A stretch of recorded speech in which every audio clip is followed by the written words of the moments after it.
welcome library friends to the D&D program, the part one of the D&D program for this evening.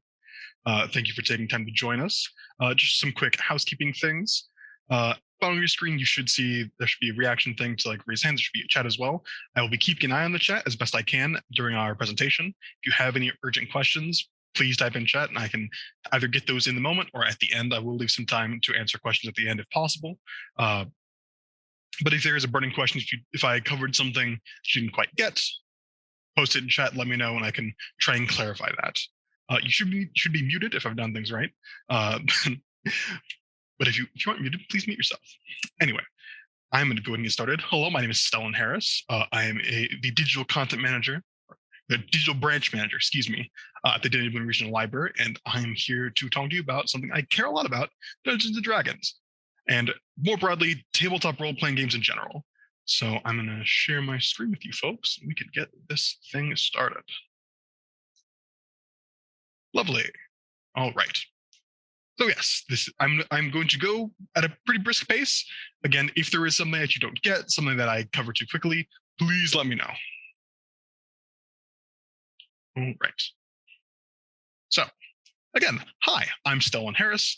I've been playing tabletop games in some form for a little over a decade. I've been running them for about 6 years. I've played a lot of different kinds of games, and I love playing them and getting other people into them. So I'm very happy that you all decided to join this evening, and because you are curious in at least some measure as to what a tabletop RPG is. So for those of you who don't know at all, a tabletop RPG is basically a collaborative storytelling game. You focus on playing a role.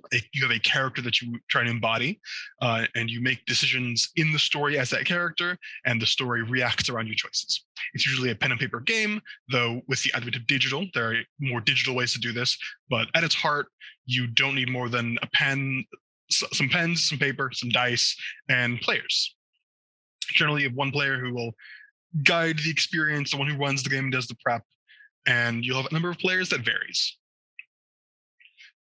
It is a bit like group improv, but not always comedic. There are comedic RPGs, but games don't have to be funny. There might be funny moments, but you can have very serious games. You can have games that aren't sort of swords and sorcery, fantasy wizards kind of stuff. There are vampire RPGs, Star Wars RPGs, there are Western RPGs. There are RPGs of every stripe and color and shape. It's important to find one that works for you. But the one we're going to talk about today, and one that is pretty popular, is Dungeons and Dragons. It is eponymous with tabletop RPGs for many people, and I don't think that's a mistake. But what is Dungeons and Dragons? Dungeons and Dragons is an iconic fantasy tabletop RPG, so think dragons and wizards and Pegasi and all that kind of stuff. It's had 5 printed editions, each changing quite significantly. The most current is the 5th edition. It has been going on for a number of years now. I do not believe there are any plans to make a 6th edition currently, but that could change within a matter of months. They're still releasing content for a while, though, so we should be good getting in on this edition. Dungeons and Dragons has a long history of various settings, various places the stories take place, and it combines combat and exploration and kind of social person-to-person interactions in a very specific way that I think is a good basis for someone looking to get into tabletop RPGs overall. But why play D&D specifically? Well, because it isn't a perfect system. There are systems that do things it does better or worse. But you play D&D, I think, for a good amount of rules to cover. If you haven't played a lot of RPGs before, D&D has very clear rules, and it's easy to follow those rules as you're playing. If there is something comes up, there's generally a place in the book that you can find the answer to a question you might have. Also, it's very popular right now. For various reasons, D&D is going through a bit of resurgence. More people are playing it than I dare say ever, but it's an incredibly popular game right now. And you also play D&D if you want the sort of traditional fantasy experience. You want to be a knight, you want to save a prince, you want to kill a dragon, maybe you want to kill a prince and marry a dragon. I'm not going to judge. But for that fantasy experience, D&D is one of, I think, the better ways to get that. Because it is, in and of itself, like one of the RPGs. It's one of the classic RPGs that kind of set a lot of trends for the genre. And playing D&D kind of gives you a taste of that. And like I mentioned, it's kind of going through a resurgence in popularity due to a lot of fan shows and podcasts because it is a very podcastable activity. And I think it's really kind of only going to get more popular as RPGs become more and more mainstream. And I've posted some examples of some more popular properties. The most popular probably being Critical Role, having a very large fan base of very wonderful people who play on the performers themselves play, I want to say weekly, but it's a big community. It's very, very active. So you could do worse than learning from Critical Role's fan base. And like I mentioned, because of that popularity, it's kind of easy to play D&D right now, especially virtually because of the pandemic. Most folks have a lot of the resources you would need that in the past was maybe a bit of an investment, but because so many people are looking for some way to kind of connect virtually, D&D programs are becoming more popular and becoming easier to use and find. You can find groups that accommodate various levels of skill. You can find new players, old players who love new players is also something that is very encouraging. The RPG community can be very encouraging at times. It's got its bad spots, but everything does. But I think right now is a really great time to get into the hobby if you have any interest. But I've been talking a lot about very large scale things. So for those of you, again, never played a tabletop RPG, this is generally how these things go. So you will be embodying your character, and the dungeon master or the DM, that's the player who kind of controls everything that isn't the players, will describe a scene to you. For instance, you're in a small, mossy stone room lit with torches. In the center, there's a stone slab, a male orc, and a freshly baked pie. And the eponymous question is, what do you do? And they're generally outside of any limits your group has established and limits of the game mechanics isn't a limit as to what you can do. You have a lot of flexibility in these games because it is kind of an improv game. It's not like a video game where you can only do X, Y, and Z. If you want to try a creative solution, you can. But in this case, what happens next is the players interact with that scene in those creative ways. So the example here is a player might say, I want to try and steal this pie from this orc without him noticing. And because there is a chance of failure, the DM will say, all right, I need you to roll this skill. Then after the dice is rolled, the DM will interpret the number rolled and will react based on their success or their failure. In this example, the player successfully steals the pie, the orc is upset but doesn't know what happened. And then it repeats. And that kind of cycle is how a lot of tabletop RPGs go. You describe a scene, the players interact with the scene, they roll some dice maybe, then you describe what happens, the players interact with this new scene ad infinitum. And that kind of loop allows for a lot of creativity and a lot of interesting situations that you don't get from a lot of other game mediums. But what do you need to get started? Well, thankfully, not very much. You need kind of physical supplies, books, people, preparation, and time. And that's not as much as you might think.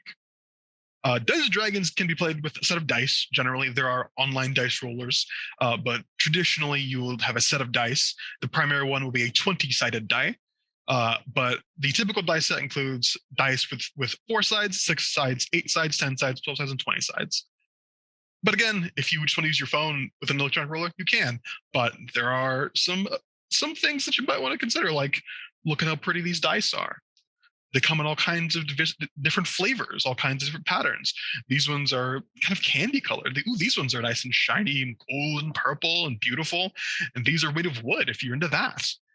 But I'm being a bit facetious, but dice come in all kinds of flavors and colors and styles and patterns, but they'll all work. An electronic dice roller will work just as well. So it's really up to what you want to invest in. Dice aren't expensive unless you get like artisan crafted bespoke dice. So it's not going to be a big investment monetarily. After the dice, you'll need a character sheet, which is a sheet on which you will put all the numbers for your character. This will generally be printed off. It's not particularly hard to find these for D&D. There are good PDF versions all over the place. But you don't need that. You can get a sheet of paper and write down all the necessary information, and that'll work just as well as long as you've got all the numbers. One thing you probably do need is the books.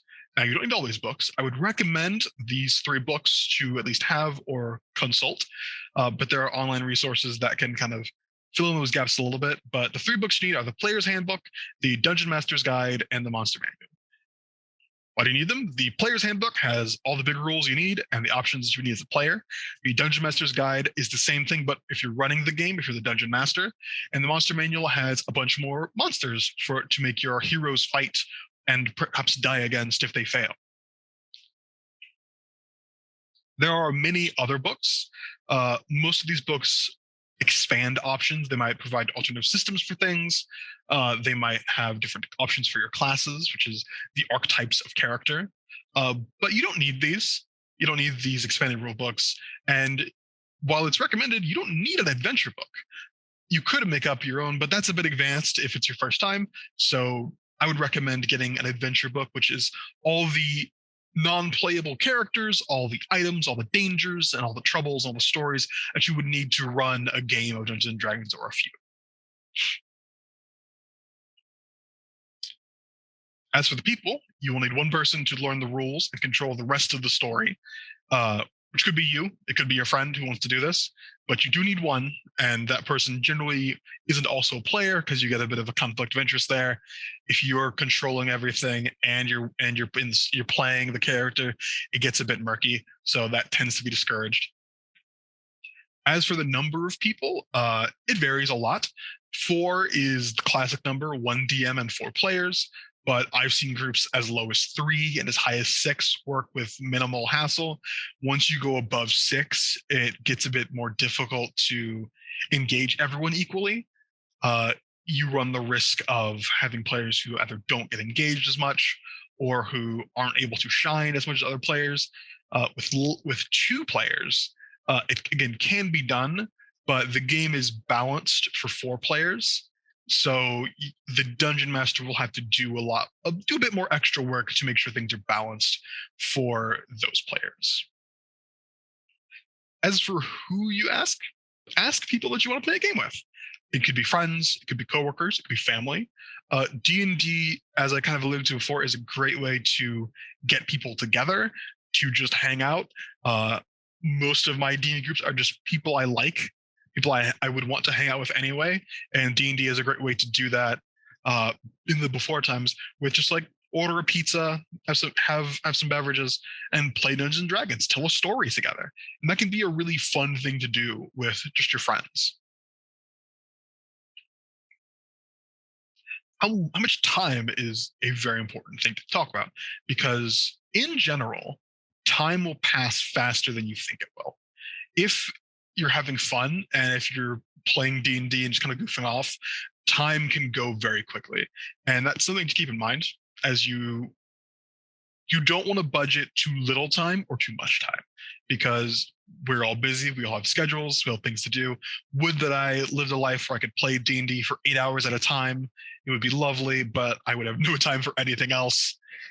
So traditionally, 2 to 4 hours is the general session time. I've played in longer. It can be great if you have the time. I wouldn't recommend going too much shorter than 2 hours.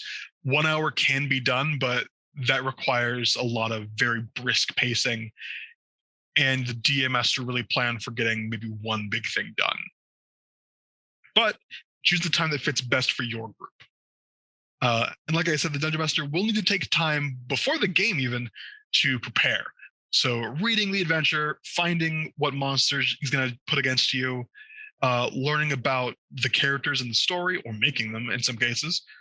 So keep that in mind if you want to run a game. It is more work, it is harder, but the game doesn't happen without you if you're running the game. And if you have cool players, they'll appreciate you for it.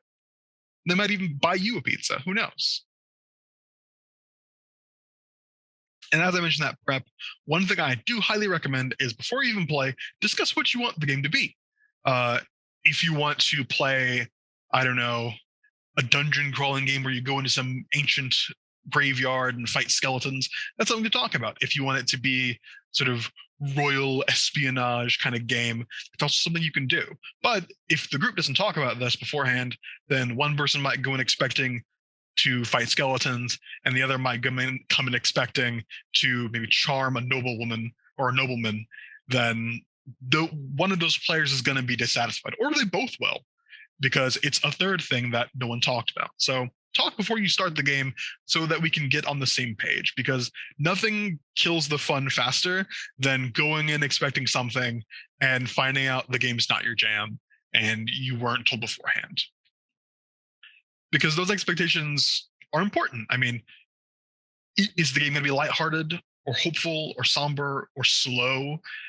What kind of content should you expect? Is it going to be a very kind of gory, violent experience when you fight something? Is the dungeon master going to describe how all the bits and gore come into the air and et cetera, et cetera? Is it going to be a very adult game or not? That's something that you want to establish way ahead of time so that no one comes to the first game not knowing what it's going to be. Now, it's okay to have some surprises about like the exact way the story will take, but generally you want people to be kind of on the same page. Got all that? No, that was a lot. But that's basically how tabletop RPGs work. You get the materials, you get the players, you do a bit of prep, and then you come together and you tell a story. And that story probably won't be what you plan at first, because the great part about D&D is that it is collaborative storytelling, in that one person isn't going to know exactly how the story will go. And that's part of the fun of it, is those surprises that you get when you play a game like this, where the outcomes of an action are determined by a roll of the dice. And the dice will help you tell that story, even if it isn't the story that you might have thought you were going to tell. So that is your basic overview of tabletop RPGs and Dungeons and Dragons. That's what you should expect. Next, I want to talk about one of the more important things about Dungeons and Dragons is your characters. The characters that you will be embodying, the roles that you'll be playing in this role-playing game. So, the character creation process, which is the process of figuring out who you want to be in the story, who other people are going to be, and how you're connected, is something that is important and very, very vital to do, I think, early, and I prefer together, because in general, making characters together helps you come together as a group. If, for instance, you have a character who says, my parents were killed in a fire, I hate fire, I become mindlessly enraged with fire, and you don't tell people that, and someone comes and says, hey, my character is a fire wizard, I only do fire, fire's my thing, that can cause problems, and that can cause a lot of not fun tension. You can do that in such a way where that could be fun, but you don't want to come to the table not having that conversation. Because again, you can do that.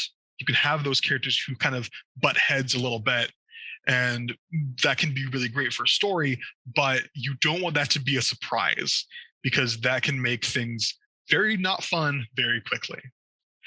But the character creation process, in essence, is making a number of choices about who this person is that you want to embody. It also involves a bit of the mechanical aspects of the game, because your character is how you mechanically interact with the story. It determines largely what tools you have in the story to affect things and what numbers you get to add to those very cool dice rolls. What your character will be good at in the story is determined generally at the outset. It will change as you continue to play, but where you start will be determined generally at character creation. So this is a spooky thing. Please don't get overwhelmed. I know it's a lot of stuff. It's a lot of scary. Don't even think about this right now. But I want to show you, this is a character sheet. This is what it looks like. And I know it looks like a lot. There's a lot of numbers. There's a lot of small text, but we're going to walk through this. We're going to make a character together so that when you have to do this on your own, you aren't as surprised. You know what to expect a little bit. So where do we start? Well, these are the broad steps of character creation. You don't have to do these in this order. This isn't always the order I do things in. I've been doing it for a while, so I can kind of bounce around a bit. But in general, the way character creation is generally approached, I think, is you have a concept for your character, meaning you have an idea of what you might want to do. There's a class, which is a package of abilities and various other things that affect the way you interact with the story. There's a race, which is more of a species in this case. Fantasy races are more like different species of creature that affects both your character's position in the story and what they can do mechanically in many cases. You have your ability scores and your skills, which are the hard numbers that determine what you're good at generally. And then you have your background, which is kind of a more story connected kind of background. The background is a more story connected portion of what your character was before this game started. Before you started telling this story, what were they? And that's your background. And that has both story implications and it has some mechanical advantages or disadvantages, generally advantages. So let's start with concept. I like to start with a concept before I start assigning or rolling anything. And the easiest way to start with a concept is start thinking about who your character is. Who were they before you started playing them? What brought them to this game? How old are they? Where do they come from? Do they have a job? Like these kind of concepts. What do you want to be doing in the game, really? Do you want to be a very strong person? Do you want to be kind of physically weak, but mentally or emotionally strong? Do you want to be quick or slow? Do you want to have a very defensive play style? Do you want to be very aggressive, like run in, cut, hack, and slash? Do you want to stay in the back? Do you want to have a bow? There are many questions that you ask at this point, and you don't need to know the answers to all of them. But it's good to think about these things as you start thinking of your character, because when you start thinking about what you want to do in the game and maybe broadly who you want to be in the story, that informs a lot of your choices in these other aspects. Because once you have that sort of ingrained in your head a little bit, it's easier to make those choices. Because one of the things I see a lot with new players is they go in and they don't really know what they want to do, which is understandable because you're new to the game. You don't know what the options are. So I found helpful to think in broad strokes. What do you want to do in the game? Do you want to be strong? Do you want to be fast? Do you want to be slow? Do you want to have magic? Do you want to do magic at all? These kind of broad things are really helpful when you start out because it lets you kind of funnel your thoughts toward these next choices. So I'm going to be very broad here with this concept. I want a character that is sneaky and I want to be good in a fight. And I could stop there if I wanted to. That is enough to inform a lot of decisions. But I'm also thinking about what I want to be in the story. So, for instance, I've decided whatever else about this character, they grew up poor, they fell in with a bad crowd, they did some crimes, and they went to jail. And again, I can stop there. That's most of the backstory. That's enough to make a character, really. I want someone sneaky. He had a bad run-in, and now he's out of jail. That's all you need, really, to start as a concept. But I'll say a bit more. I'll say he's trying to turn his life around. He doesn't want to go back to crime. And he has a family. He wants to support his family. He wants to earn some money for his dear old ma or his kids or his wife or his girlfriend even, or his boyfriend even. It doesn't really matter. I've decided that he has a family or someone he wants to support, and that's why he's doing whatever we're doing in the story. And that's a concept. I have a sneaky character who can hold his own in a fight. He had a murky past, and he has someone he wants to either support or protect, and he needs money to do that. And your concepts don't have to be that detailed. All you need is a place to start.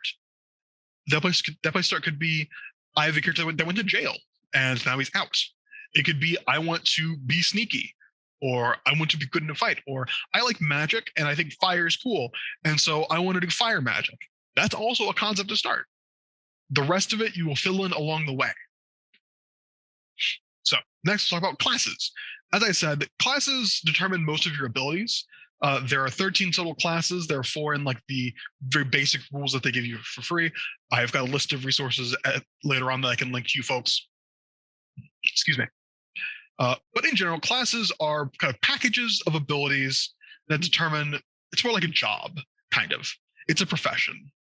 You will also, not in the way that like a banker is a profession, but sort of if a profession also gave you ability, that is kind of like a banker. And that the banker is good at certain things. The banker, your job as a banker kind of defines you a little bit. In this case, this analogy is a bad analogy. But in general, classes are packages of abilities and statements about your character's kind of physical and magical capabilities that will define what your character is good at by and large.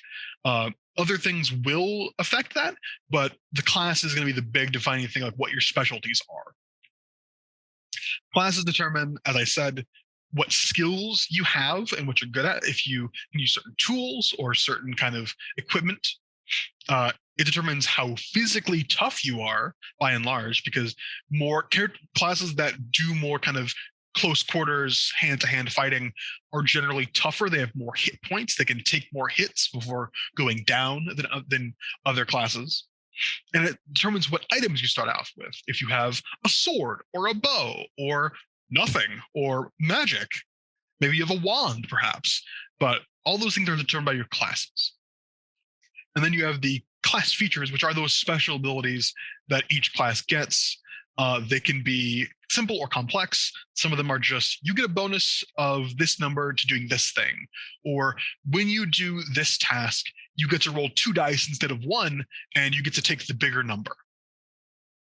Or it could be magic, which can be very complicated. But once you kind of get into it and you start reading things, most of it will be pretty easy to understand. So what class is, actually, no, before we think about that, I mentioned magic, and I think that it's important to to distinguish between the 2 big kind of categories of classes. There are classes that rely on magic and classes that don't. Some classes have spells but don't rely on them because they also have weapons. They can also do things like that. But in general, there's a definite split between the magical and the martial classes. Magical classes tend to scale better as they go on. They don't have a lot of strength up front, but they become very powerful later on. Martial classes are generally pretty steady. They are at a certain level. You do get more powerful as you go on, but not to the kind of exponential level of the magical classes. The martial classes have better access to better weapons that do more damage. They have access to better armor that protects them more easily. In general, magical classes tend to favor lighter armor and don't do as well with a broad swath of weapons. There are, of course, exceptions, but in general, that's what the divide is. Now, as I was trying to say before, I remembered that I have to define magical and martial classes. What do we want our class to be? So, given that I know I want to be sneaky, I want to be okay in a fight, I've decided to pick a rogue. Rogue is a class that excels at being very sneaky. They're very skill-based. They have class features that do better when they are not detected. Their big class feature is something called sneak attack, which when I attack someone, either when they're distracted or they don't know that I'm there, I get more damage, significantly more damage in certain cases. As I go on, I get more damage from my sneak attacks. I only get 1 sneak attack at a time. I can't do a bunch of stabs in the back. I get like 1 good back stab, and then they know I'm there. But that's going to make our character both pretty okay to fight and really benefit from being sneaky. Now, the rogue uses an 8-sided die for their hit points, which is the number that determines how much damage they can take. And that's about middle of the road. The highest die you get is a 12-sided die, which is only 1 class gets that. That's the barbarian. But 8-sided die is a more common kind of middle of the road dice. The lowest you get is a D4, I believe. D6 or D4. It's been a while since I've played a wizard, but in general, our rogue will be pretty decently tough into hit points. We don't get heavy armor, which is okay because we're not wanting to kind of stand and deliver in our fights. We want to stab and run away and try and hide and maneuver so that we can attack distracted opponents. We don't really want to just sit there and take punishment. So the fact that we only get light armor isn't necessarily as bad. And for simplicity, rogues outside of certain kind of subdivisions don't get spells, so we won't need to worry about magic right now. Now I mentioned race. So fantasy races aren't like our races. It's more sort of species. Think of like elves and dwarves and orcs from like Lord of the Rings. Like those are your typical fantasy races. In general, they have different characteristics, different mechanical effects, and different societal expectations. There are stereotypes of various races. There's stereotypes that elves who live a long time are very aloof from the worldly concerns. Dwarves are very handy and very crafty. These are things that are kind of baked into the game a little bit, but you are by no means required to stick to these interpretations of these fantasy races. No one's going to no one should bust down your door and say, hey, you're playing a dwarf and you don't wield a hammer and you aren't a blacksmith.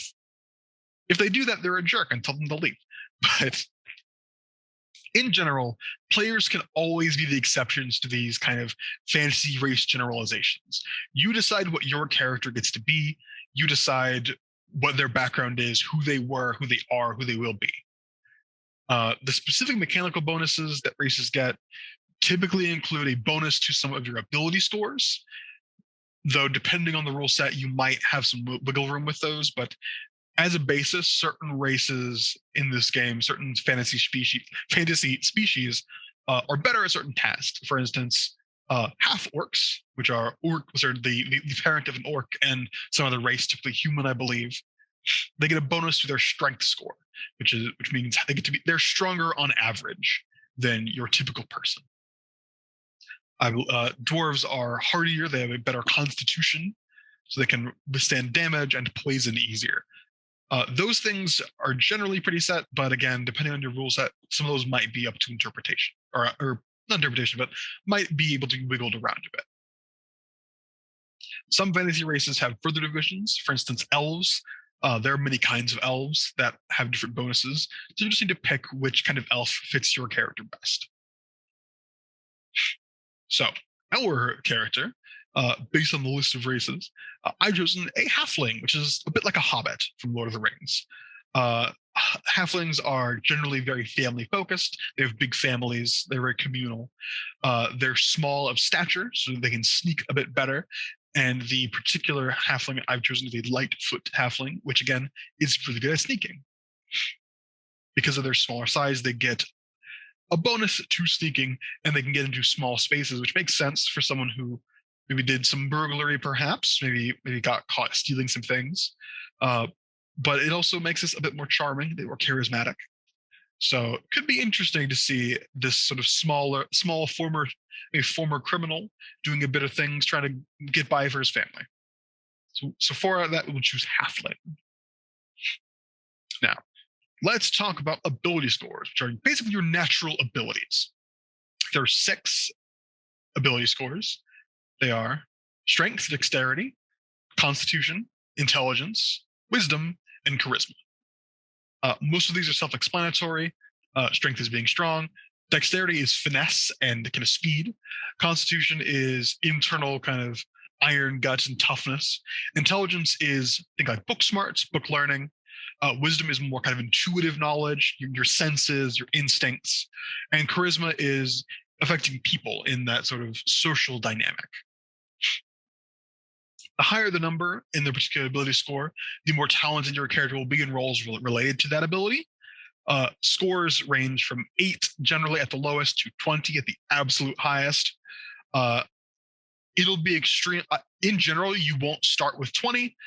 As you level, you'll get to add points to those ability scores. You'll get better at certain things, and that'll be represented by bonuses to those scores. Once again, there's a really great tomato analogy. This is really lovely. It's a good way to kind of explain this. I'm not going to read it just for time's sake, but it is a good way to think about these ability scores.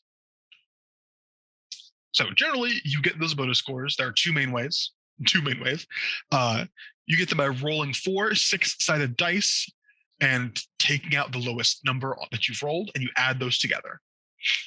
And I know what you're thinking. Generally, those scores will range from a 3 to an 18. And that's true. In general, it is traditional to not take scores below 8, but that varies from group to group.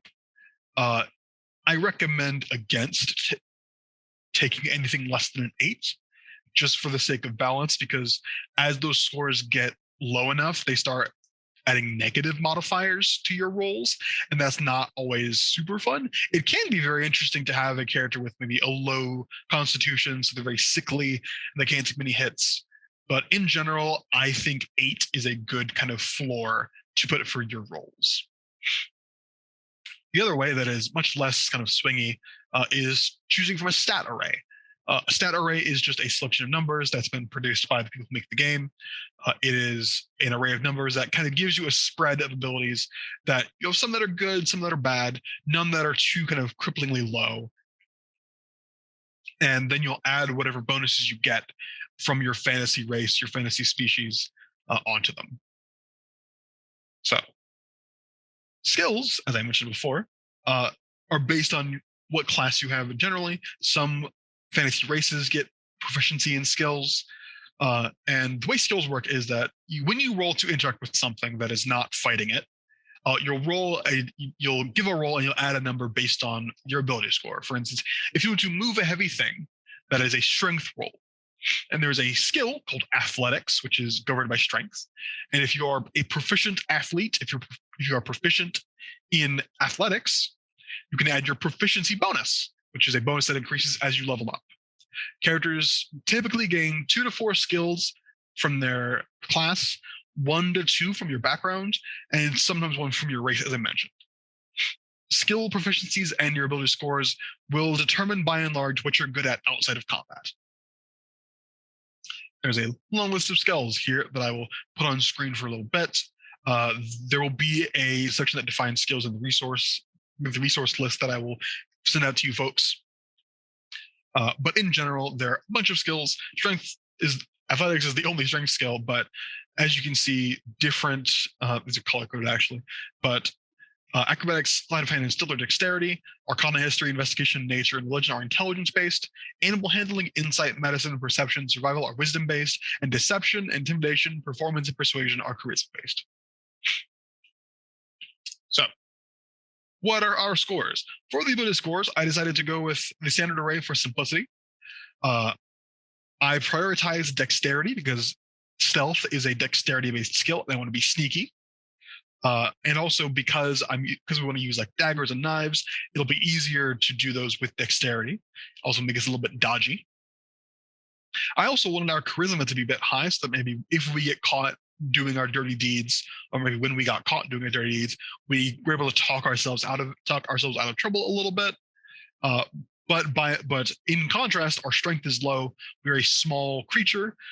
We don't have a lot of muscle mass. We're more kind of thin, wiry muscle than big beefcake. So our strength is going to be that 8.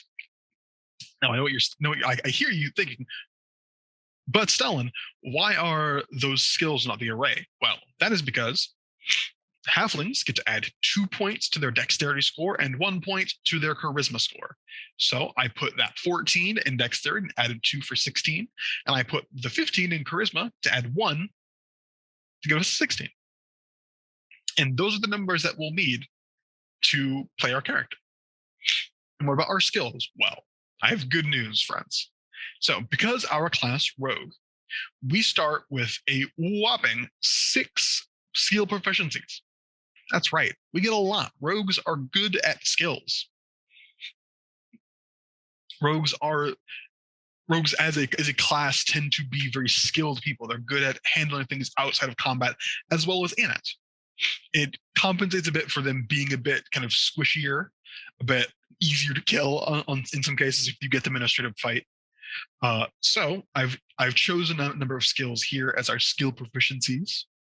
I've chosen acrobatics for our flips, deception for our lies, intimidation in case we need to be a tough guy and tough guy our way out of a bad situation, persuasion for just convincing people of things, not quite lying, but getting them to see my way of things, sleight of hand, which determines kind of both picking pockets and kind of legerdemain, maybe making things disappear, simple kind of tricks of finesse.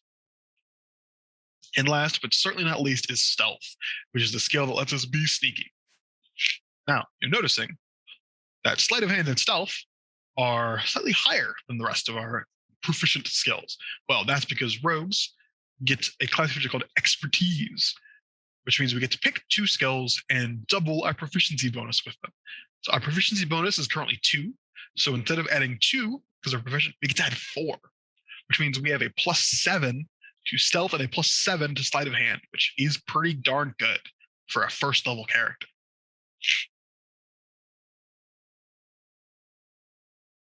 So let's talk about that background.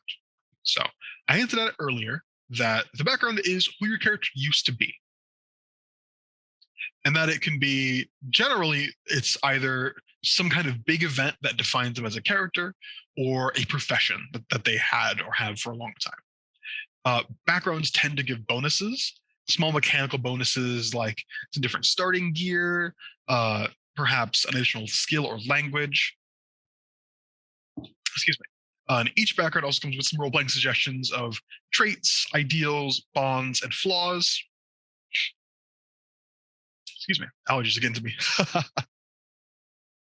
But for our purposes, I went with the criminal background because, as I mentioned, our character went to jail and they are a criminal. As such, I've chosen a couple of personality traits.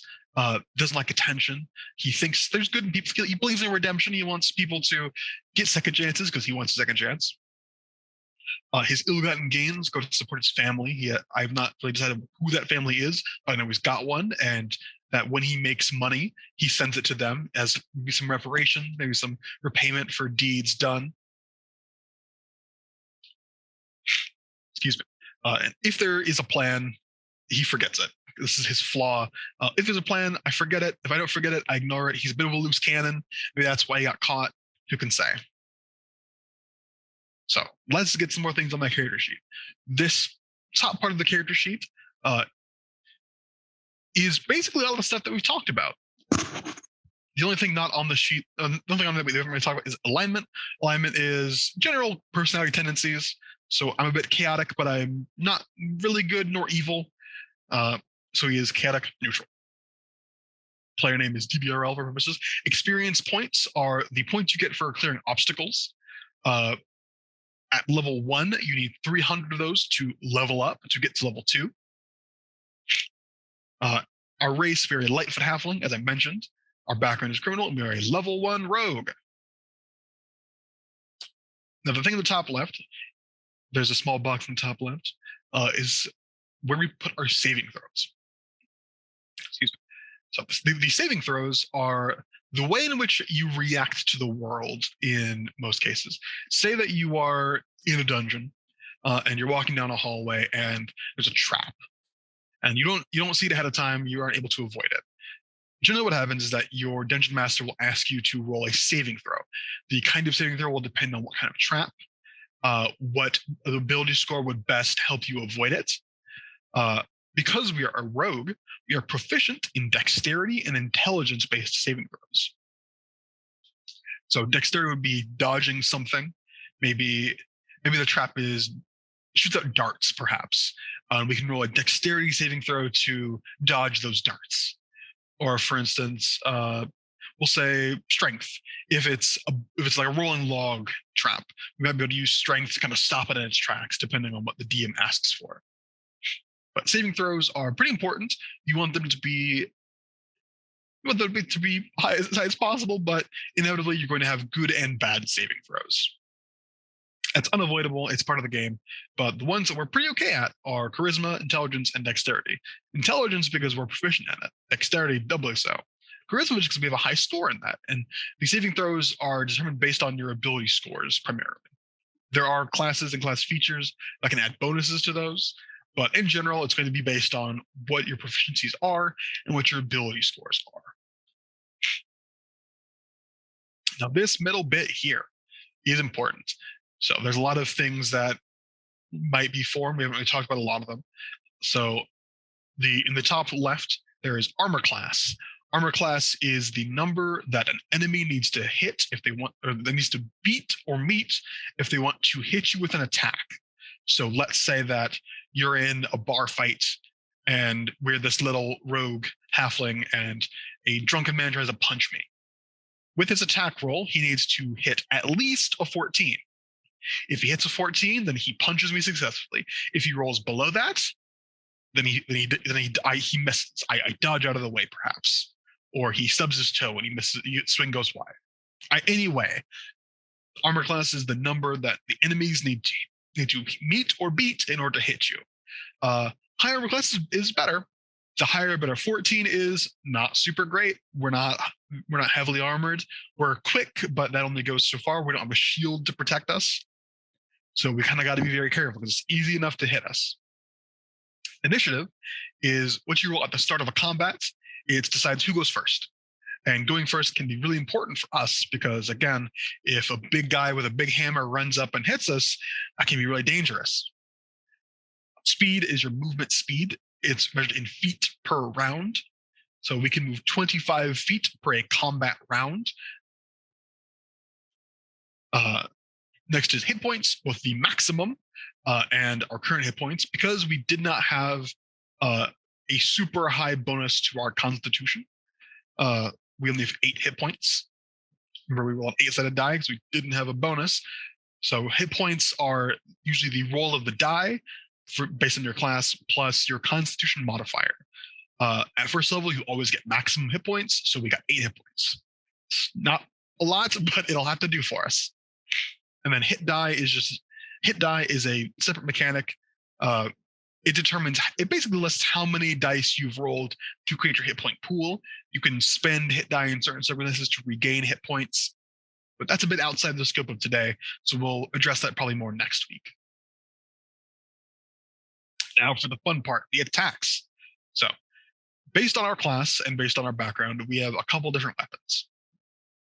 By and large, our weapons are pretty similar. The big difference is going to be the range, but we have a short sword, we have a dagger, and a short bow. The short sword and the dagger are different only in that they deal different damage die. You roll a d6 when you hit with a short sword. You roll a d4 for damage with your dagger.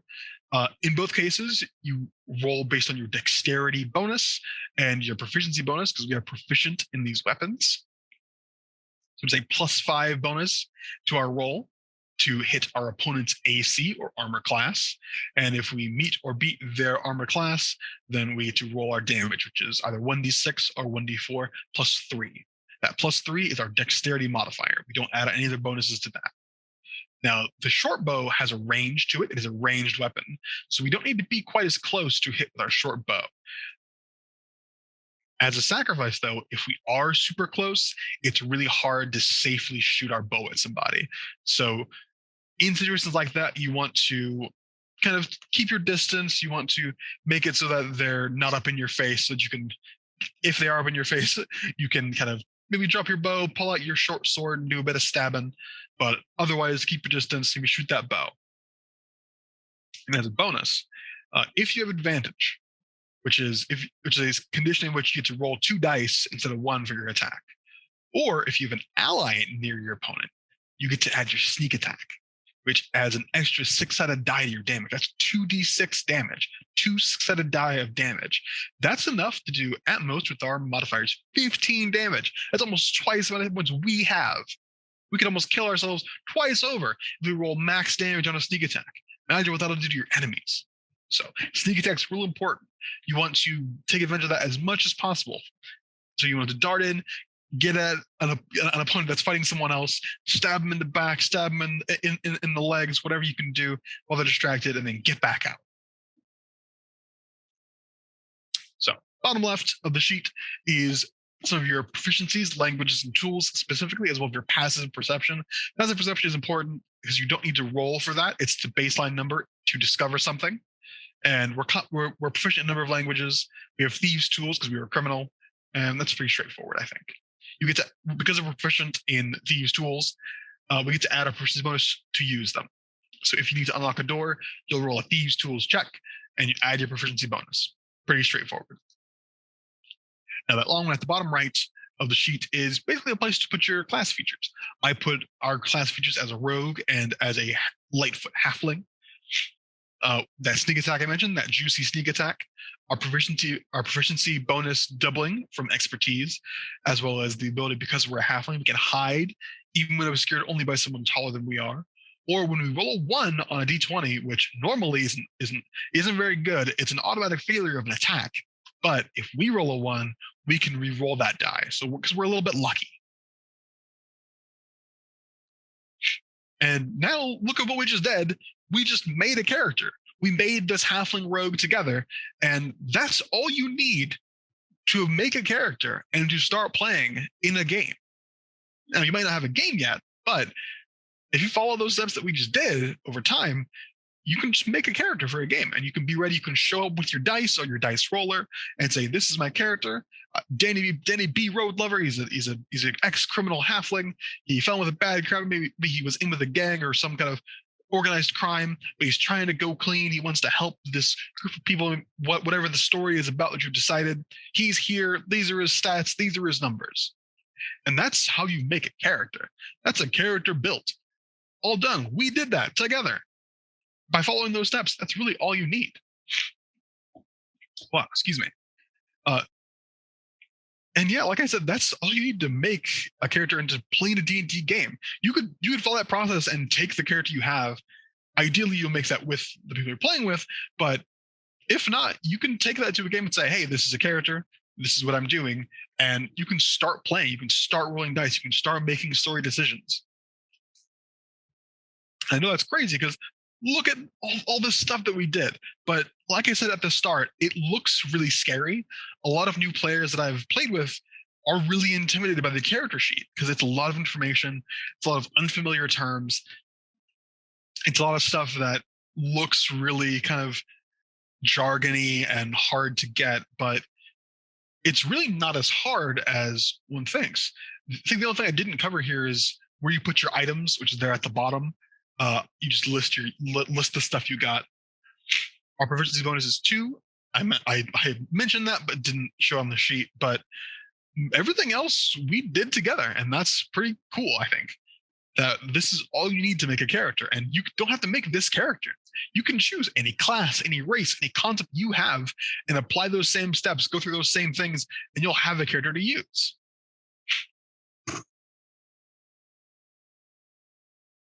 So there are more resources, and I'm going to get that resource list for you.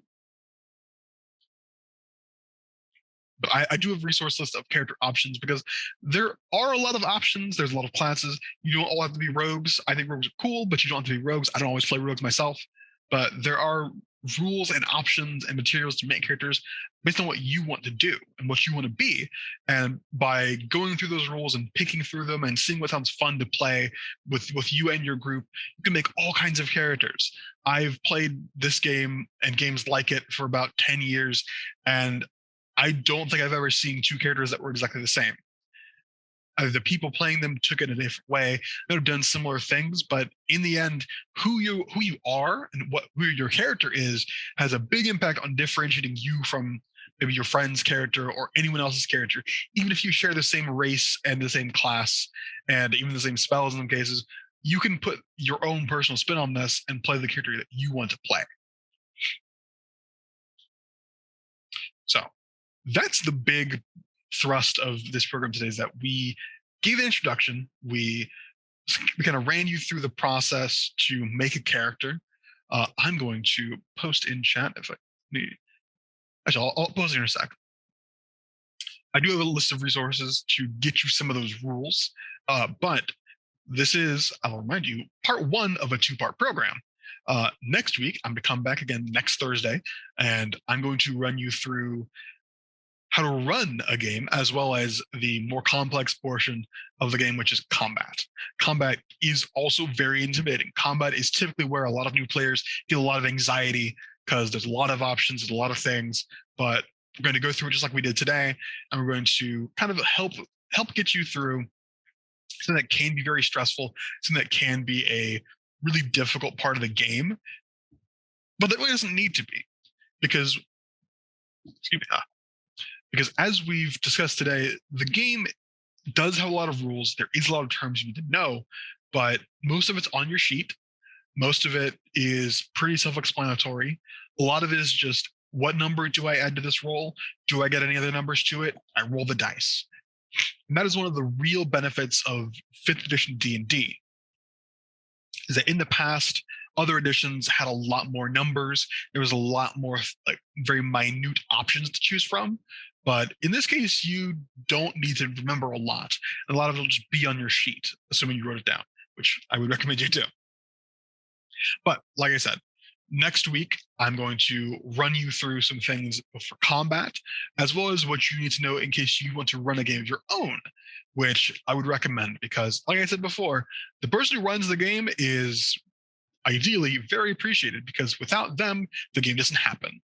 And you can find someone to run you a game, of course, but that is often a bit of a crapshoot, and someone has to do that work eventually. So I think it's a good idea to at least know what that entails, as well as making sure that you are aware of the kind of thing that might be happening behind the scenes. It makes you a better player. It makes you a better DM, of course. But we'll cover that more next week, and I will make sure that you guys can be all prepared to run games of your own. But in case you're curious, my email is sharris@dbrl.org. If you have any questions about what I've said here, if you have any questions about DMing or combat, I would say hold off until next week. But if you have any questions about what we covered here today, and any questions about making sure that this game kind of goes smoothly for you, feel free to email me. I'm happy to help. I care a lot about this hobby, and I think that it's a really good thing to get into, especially right now. Stop sharing and then link you guys to those resources that I mentioned before. Just a second. Lovely. Hello again. Where is that resource link? There you are. So the resource link, I'm going to, actually, I'll just put it up here because it's on a slide. Share screen again briefly. Lovely. So the resource link is tinyurl.com/dbrl DND resources. I'm going to post it in chat as well, so that you guys have that. Chat code. There's chat to everybody. So I've posted that in chat right now. But it is tinyurl.com/dbrl DND resources. Actually, link to a Google Doc that I've put together, which has a bunch of resources, both for playing virtually, for the rules themselves, for all that wonderful stuff.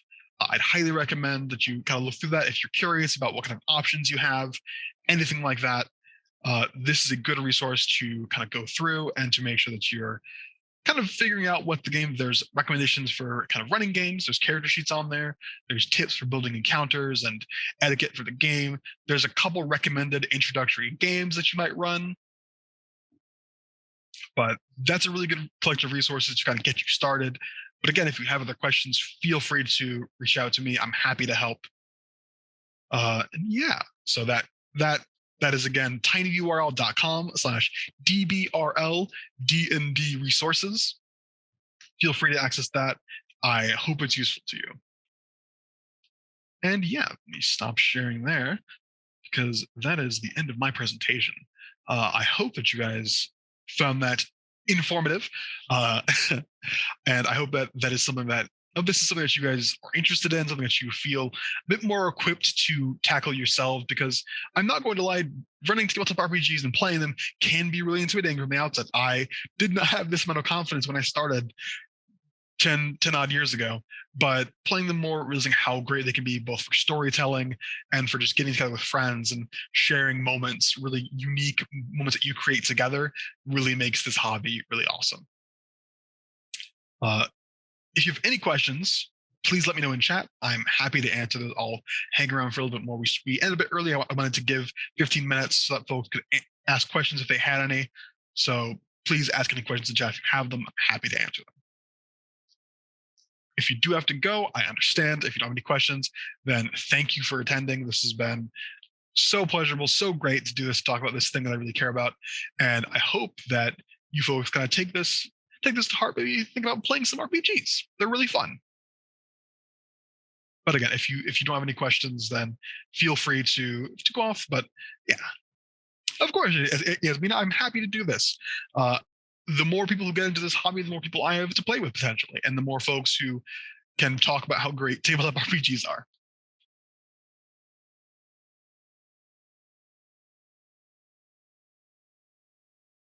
But yes, if there are no other questions, thank you for coming, and I hope you guys have a wonderful evening.